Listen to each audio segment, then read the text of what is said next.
inside one of the caves where he saw some fabulous things. You're listening to Exo-politics Today with Dr. Michael Salla, your source for the uncensored truth regarding the human, extraterrestrial, global, and political agenda. Click the like button and subscribe to this channel. And now, here's Dr. Michael Salla. Well, welcome, Brad, to the show. Well, hey, Dr. Salla, always great to be back on Exo-politics Today, where you reveal some of the great mysteries and wonders of the world that people have a right to know, and are good to have a source such as yourself offering that information.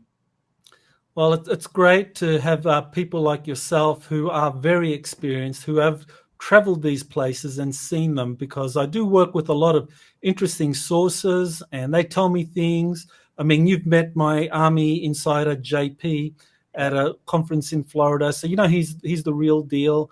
And he's been having some incredible missions. And he's said that he traveled to the Grand Canyon on a mission and saw things. So I figured, well, the best way to be able to kind of corroborate the things he saw was to have you on the show, because really, you know, you've been there, you've traveled there. So why don't you kind of tell us, you know, what got you interested in the Grand Canyon? And I know you spent 21 days rafting down there. So why did you do that?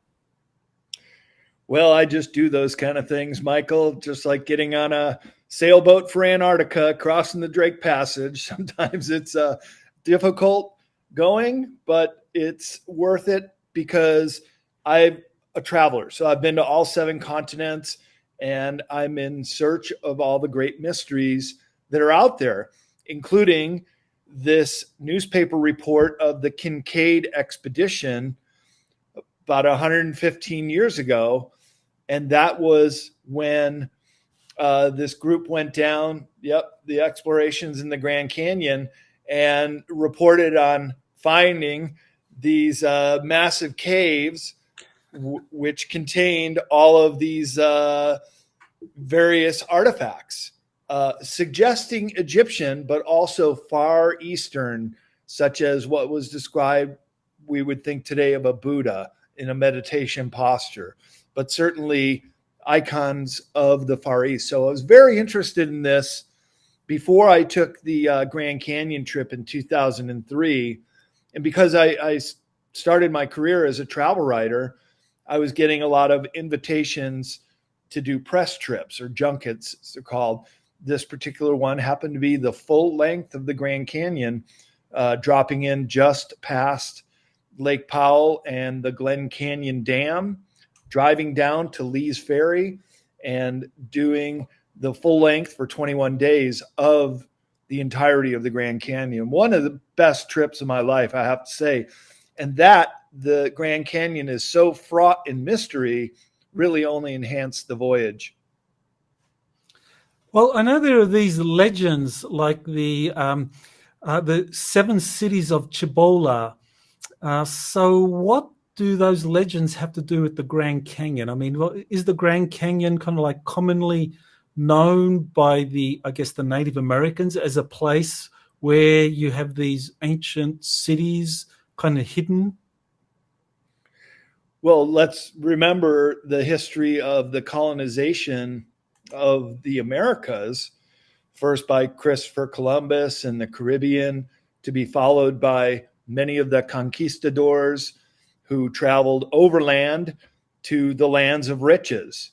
And one of the famed locations in the Southwest was El Dorado, or also one of the 7 cities of Cibola. So they were very interested in trying to find these locations because they already had a good degree of success by looting the Aztecs and then the Incans. And so North America was the natural next step when they heard these stories of untold riches and vastness of wealth, particularly gold wealth, Michael. And that plays into the whole Grand Canyon saga, is the gold.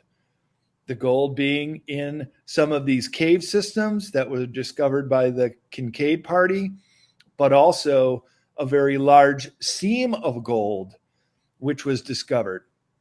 And as I was traveling down the Grand Canyon, it is the deepest canyon in the world, and every strata of sedimentary layers is represented in the Grand Canyon. So if you're very interested in the Jurassic period when Tyrannosaurus Rex roamed, yeah, there's the seam of the Jurassic era, all the way back to Precambrian era, which is the earliest period of life forming on the planet. But even the black core mantle of the planet itself, in one of the rare and only few locations where this is located.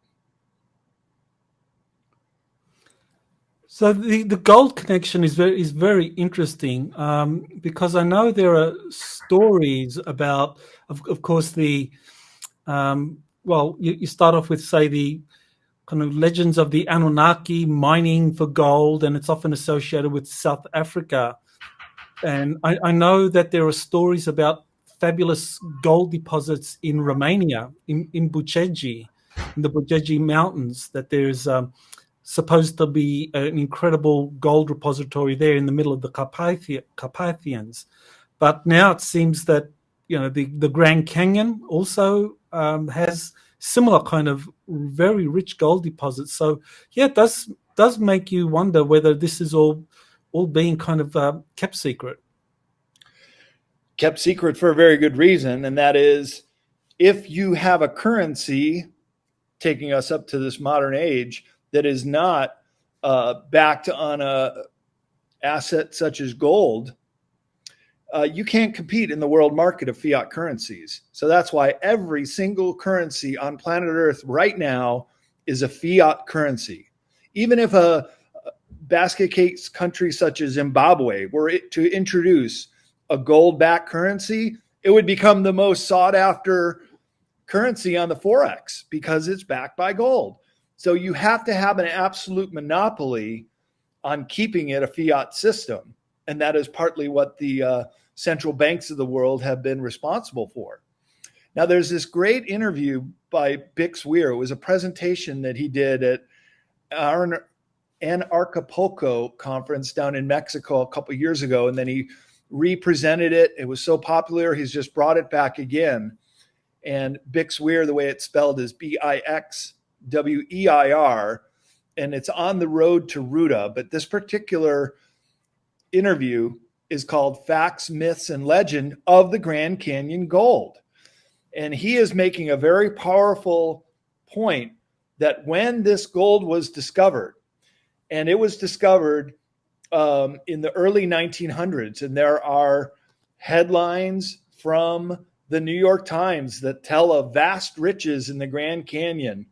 Man engaged in dredging operations expect to astonish the world. So one of the themes of gold ever found, but the problem was getting down in there, getting way deep down in there, because the Grand Canyon is over a mile deep. But there is a location called Lee's Ferry, which is just beyond the town of Page, Arizona, where you put in, where all the boats put in for the raft trip. But just 20 miles past Lee's Ferry is where they found this seam of gold. So they had to go to the effort of creating a big barge to carry the gold out. And this was all being reported in the New York Times and other articles saying that we had this problem. The very next year, when the New York Times article appeared in 1912, the very next year, the Federal Reserve was created to, quote, deal with the problem. And that is to abruptly shut down the mining operation in the Grand Canyon. And they created a cover story of a plane crash to close it down so they could get the remaining mining operation out of there and whatever gold had already come out. And then also in the following year, Woodrow Wilson created the National Park Service, which nationalized the Grand Canyon by designating it the second national U.S. national park just after Yellowstone. So by doing a national park in the Grand Canyon, Woodrow Wilson banned all mining in the Grand Canyon. And since then, 80% of the Grand Canyon, which is a vast national park, 80% of it is off limits to hikers. The only reason they use is, quote, too dangerous. And I'll tell you this too, I gained from the Bix Weir article, or his presentation, was that 90% of all caves in the Grand Canyon have yet to be explored. So this is just phenomenal that there is this vast gold, and that when we go up to the Kincaid article, which was in the Arizona Gazette, not in the Phoenix Gazette, because the Smithsonian had to make a statement saying that, oh, well, we looked into all those reports of the missing of the Grand Canyon exploration of Mr. Kincaid, who they say never existed, but then there is evidence that he did exist, and you can find him in the newspaper clippings where he's from. And they went on to say that this GI Kincaid and the whole Smithsonian expedition was going down there to find these caverns, which contained a vast amount of wealth, including these artifacts from the Far East and perhaps even Egypt. So the natural question is, what the heck are they all doing down there in the Grand Canyon? And the answer was coming for the gold. Very fascinating that Kincaid was able to kind of like find all of this back in 1908. That I think he was on his own. He rafted down the Colorado River on his own, and he was able to scramble up the rocks, up the canyon walls there, and find the cave that was part of that, the Phoenix Gazette. And then after he reported to the Smithsonian, then there was a second expedition, and this time it was headed by Jordan. And this is where they made, I guess the Smithsonian kind of like got their hands on all of that, all of those artifacts, and mummies, and of course various hieroglyphic writings, that all of these things were seen. So I guess I don't remember the Kincaid expedition talking about gold per se, but nevertheless the other sources talk about gold in that area, so you would think in there probably was some gold artifacts as well. The ancient Egyptians had a land called the land of Punt, P-U-N-T, where they would go in times of antiquity to collect gold. And it was a guarded secret where exactly the land of Punt is. Some have placed it in South Africa, where there are vast ancient gold mines. Others say it was all the way out to your home country of Australia, where in King Tut's tomb and other pharaoh tombs, they had boomerangs, just like the Australian Aboriginals used to hunt. The only two locations in the world where boomerangs were ever known to be used in times of antiquity is Australia and Egypt. But if we could just go on the presumption that to go to these great lengths to get to a place like the bottom of the Grand Canyon by an expedition, there would have to be a motive. There would have to be a really good reason to go there. And by going there, to stay there, to be able to survive, to create a mining crew if it was indeed the gold they were going to excavate, or to create this cave system and place all these artifacts in there.